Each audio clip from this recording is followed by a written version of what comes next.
frábæra ferð okkar Vestfirði byrjum við þennan þátt í Breiðafjarðarferjunni Baldri og framundan drottning fjarðarins Flatey. En Flatey var mikill verslunarstaður og miðstöð Breiðafjarðarsvæðisins allt fram á miðja 20. öld. Þar var mikið mannlíf og öflugt menningarstarf. En þegar mest var bjuggu 200 manns í eyjunni, þar sem tilvalið að stoppa, upplifa kyrrðina og taka næstu ferju heim. En við skulum breiða okkur upp í brú og ræða við kafteininn.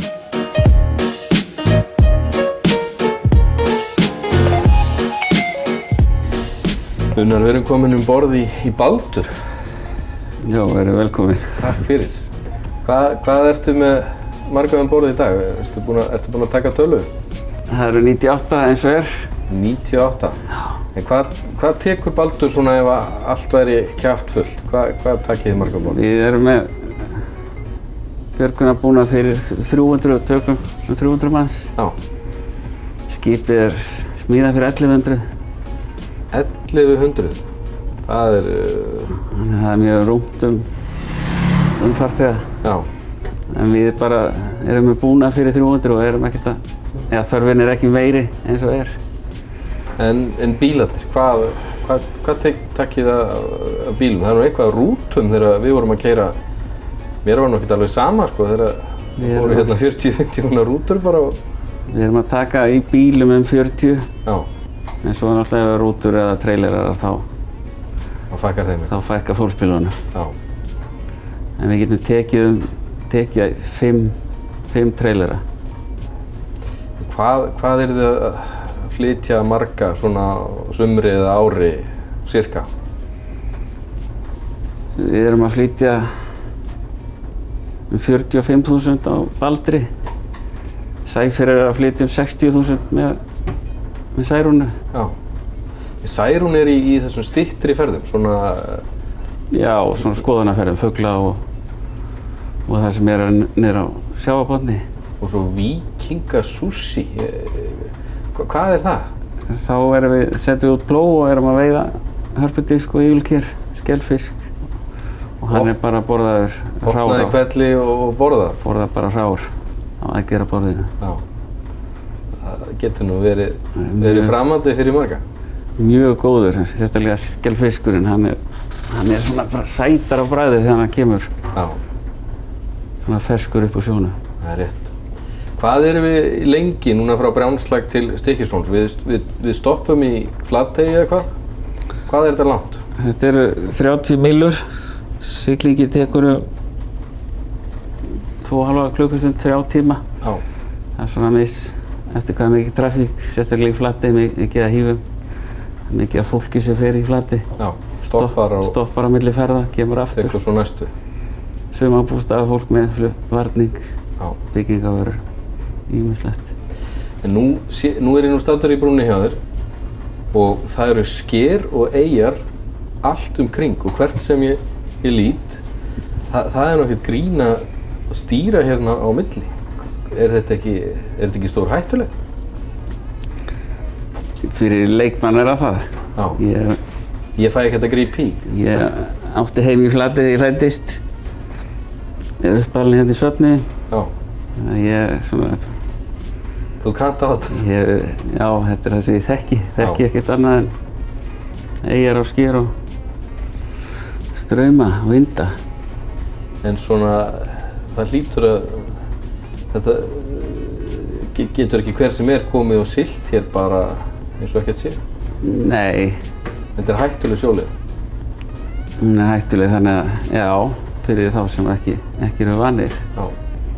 Þú hoppar ekkert inn 1, 2 og 3 og fer að sigla með farþega. Nei. En við ætlum nú að njóta siglingarinnar, strákarnir, og jafna okkur aðeins eftir Vestfjarðarhringinn okkar og taka land á Stykkishólmi. Ég þakka þér kærlega fyrir spjallið.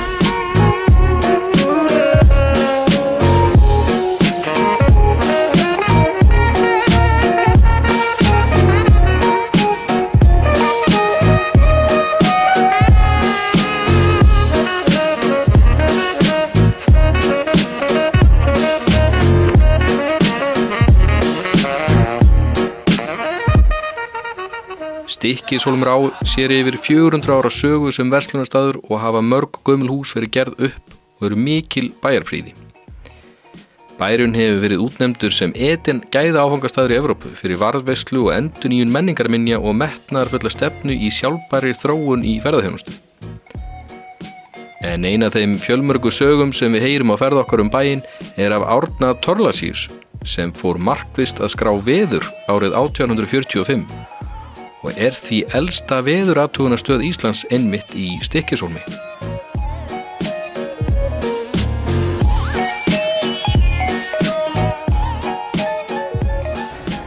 Við höfum sett skilið við Vestfirðina og erum komin til Stykkishólms. Við ætlum að skoða Snæfellsnes og Vesturland. En þar sem við fengum nú ekki nóg af Breiðafirðinum ætlum við að skreppa aftur út á sjó í safariferð. En áður en við gerum það, ætlum við að kíkja á hann Þorgrím á Erpsstöðum í Miðdölum.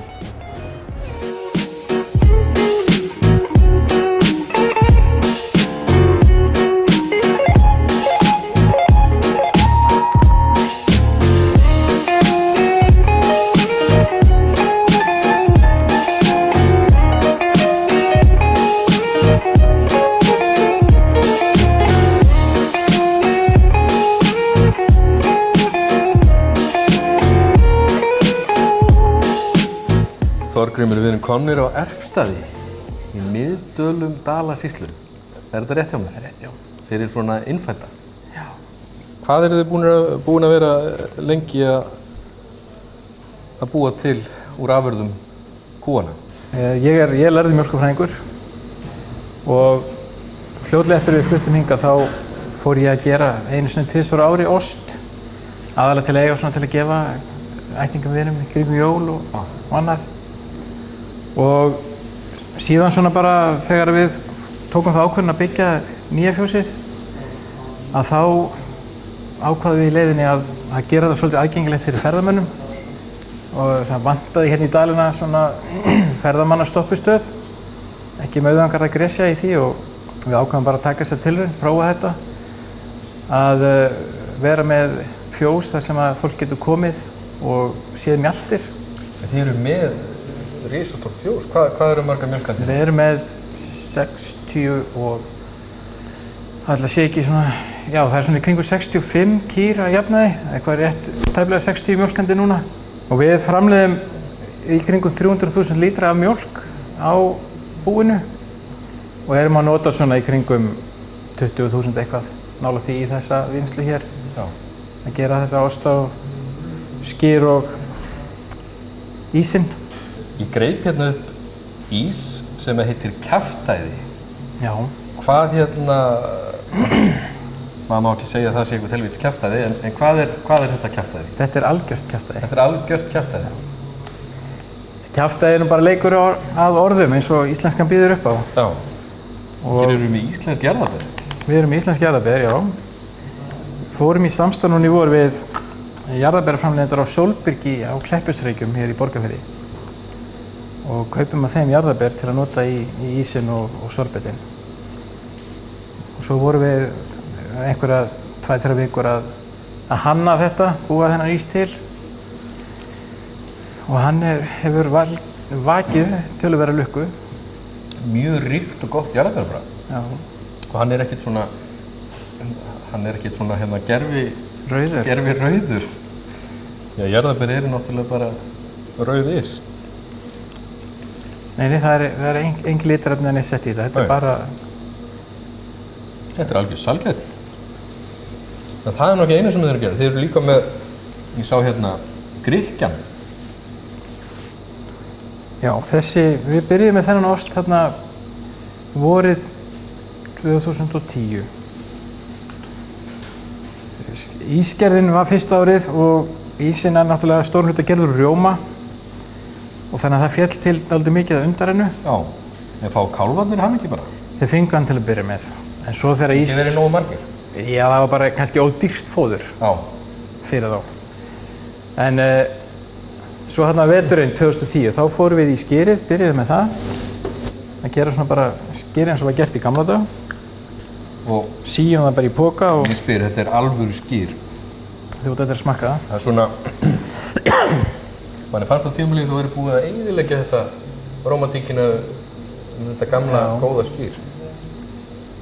Það svona, já, þetta alvöru skýr. Já, ég svolítið svona verið að hvetja menn sem eru að nota þetta svolítið í matagerð, kannski meira heldur en til að borða.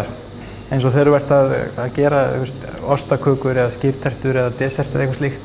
Þú getur leikið þér meira? Já, getur leikið meira með það. Þetta hentar vel í svoleiðis. En hér kemur þessi fína kúmenlykt.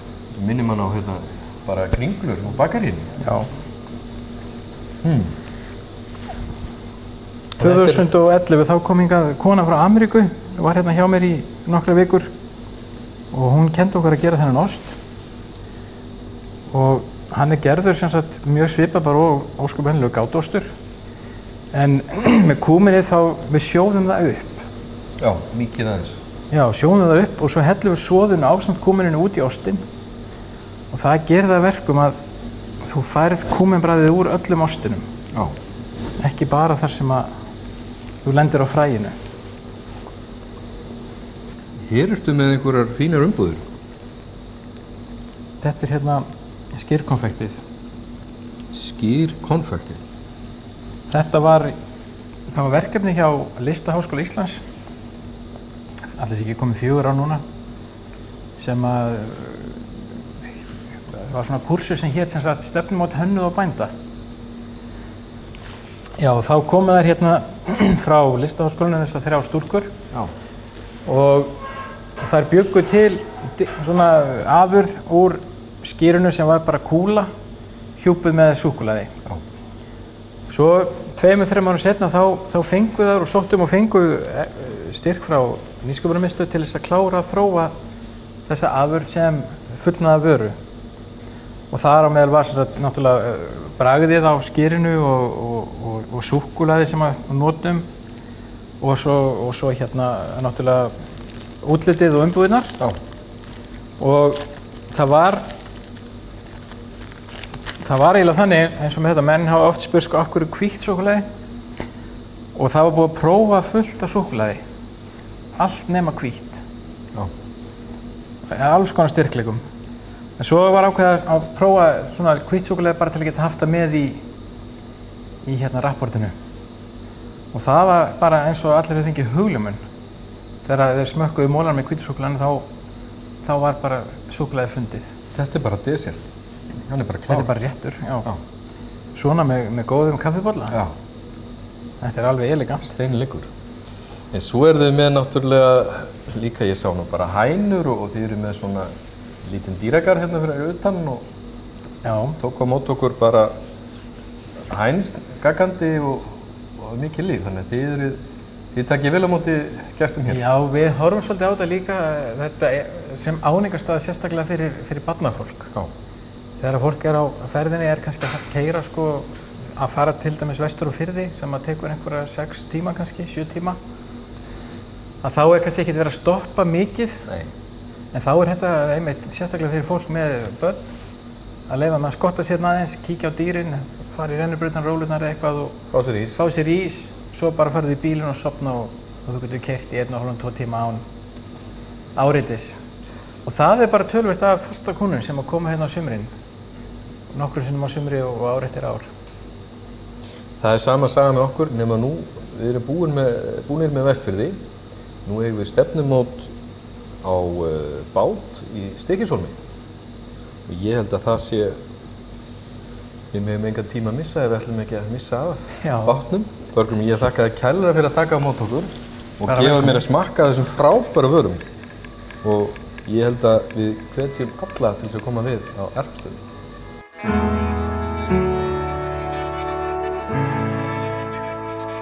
Við höldum aftur til Stykkishólms þar sem hann Skarphéðinn hjá Ocean Tours býður okkar með slöngubát.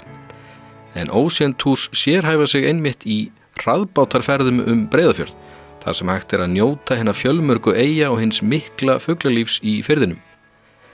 En talið er að 3000 eyjar og sker finnist á Breiðafirði og 50 fuglategundir sem verpa þar. Einnig mikið sel sem gerir svæðið að einstakri paradís fyrir þá sem vilja njóta íslenskrar náttúru og dýralífs í sinni fallegustu mynd.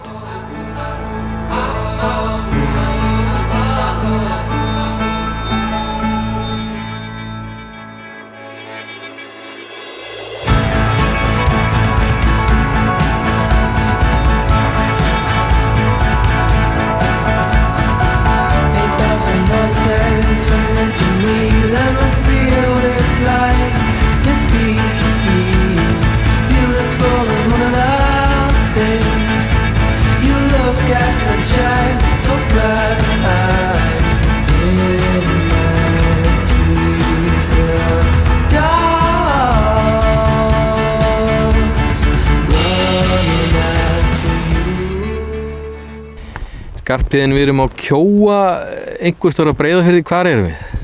Við erum inn í Hvammsfjarðarröst og það er magnað að koma með fólk hingað og sýna því hér inn í röstina hvernig straumarnir eru. Hér þar sem að Hvammsfjörður rennur inn og út eftir sjávarföllum. Sjávarföll eru mikil hér. Munur á flóð og fjöru hérna í Breiðafirði. Það er sem að sé staddur bara á miðju fljóti. Það er rosalega átök í hafinu þegar það er að streyma hérna milli eyja og skera. Já. Það er gríðarlegt afl þegar fjörðurinn flæðir inn og út. Og þó okkur finnst þetta vera dálítið núna, þá getur þetta orðið enn meira þegar að mest er. Og það er bara eins og verið í flúðasiglingu.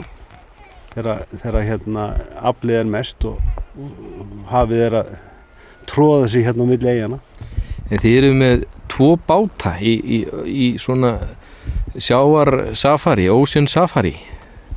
Já, við erum með 2 báta sem við gerum út í ferðir og siglum hérna suðureyja Breiðafjarðar og hérna þó að þetta séu öflugir bátar og geti farið býsna hratt, þá er nú þannig að við leggjum nú megin áherslu á að sigla hægt á milli eyjanna til þess að sýna þessa mögnuðu náttúru sem hér er, fuglalífið sérstaklega og hérna sýnir því mikla nærgætni.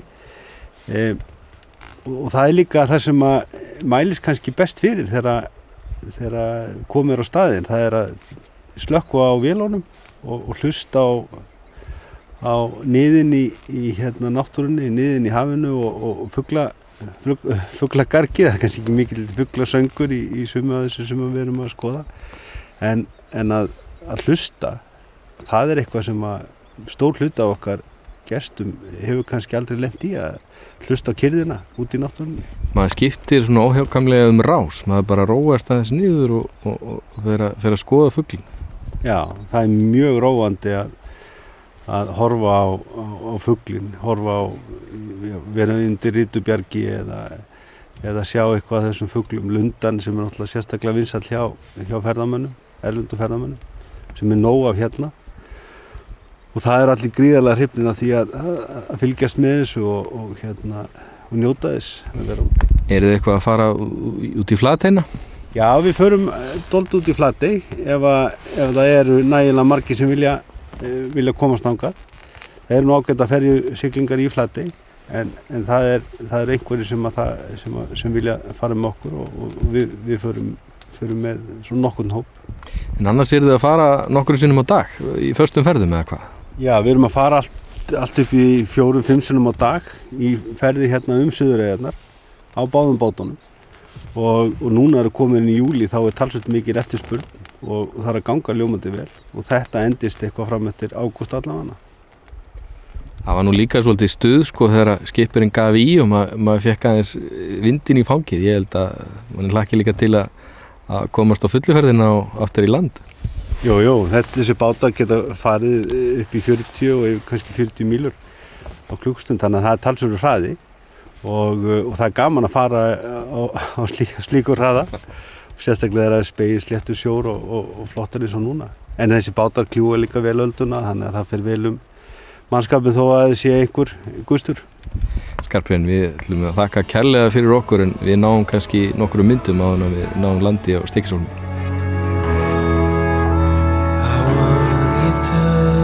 At me and see something no one else can see. In my dreams there are dogs running after you.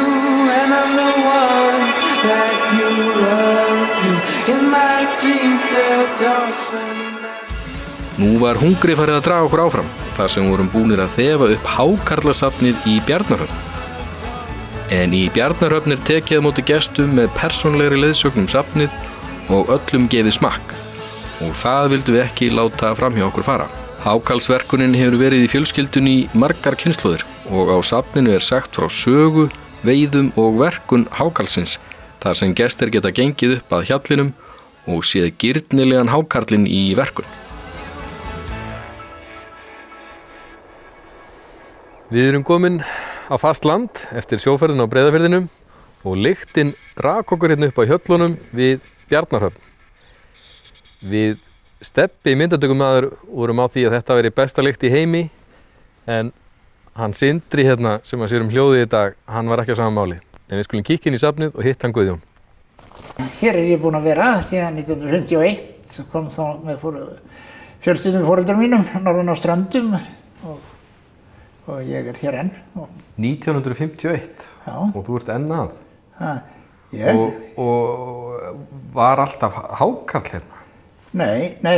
Það kom með okkur norðan á Ströndum. Komið með það? Já, faðir minn, þessi bátur sem hérna fyrir aftan mig, hann, sem sé, faðir minn, hann 19 ára þegar hann eignast þennan bát og byrjaði sína formennsku. Já. Þá var þetta tvímastra sexaringur með miklu segnum. Nú eru þið að taka á móti mikið af ferðafólki, bæði innlendu og erlendu. Hvað segja þessir erlendu með hákarlinn?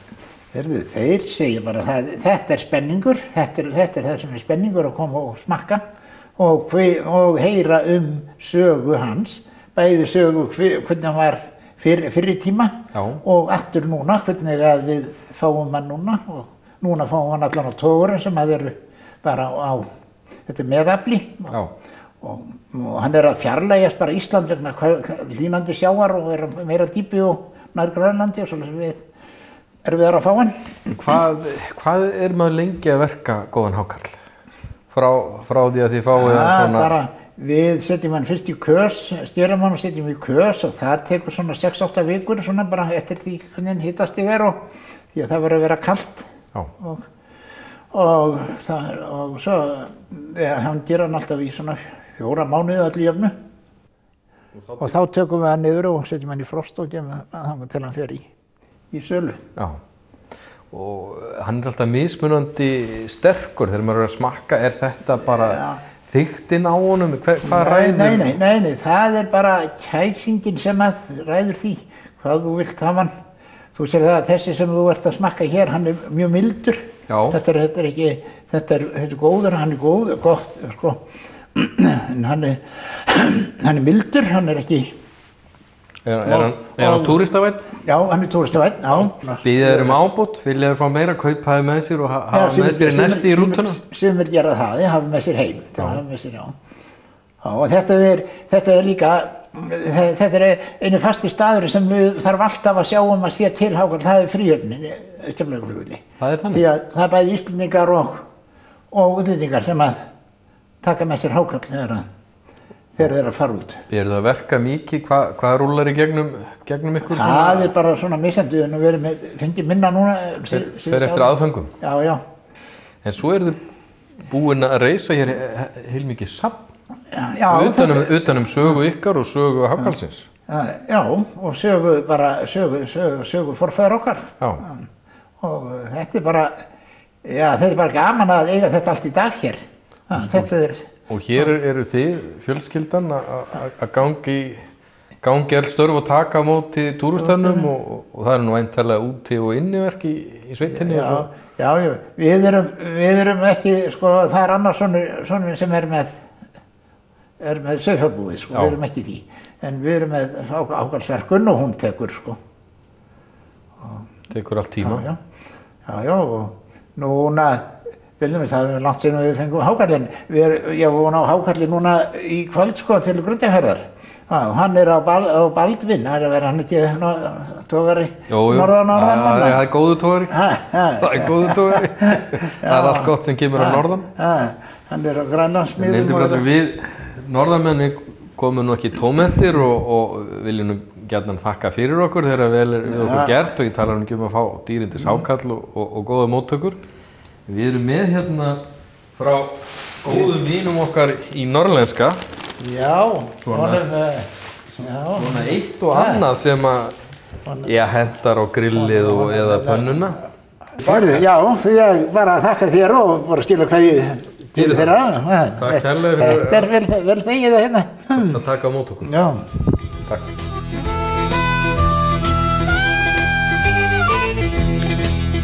Matur og menning þakkar samfylgdina í kvöld, en í næsta þætti höldum við áfram ferð okkar Snæfellsnesið og Vesturland. Sjáumst næsta mánudag 6:30 hér á N4. Take a hint from your mama, please. Don't you cry no more. Don't you cry no more. Take a hint from your mama, please. Don't you cry no more. Don't you cry no more.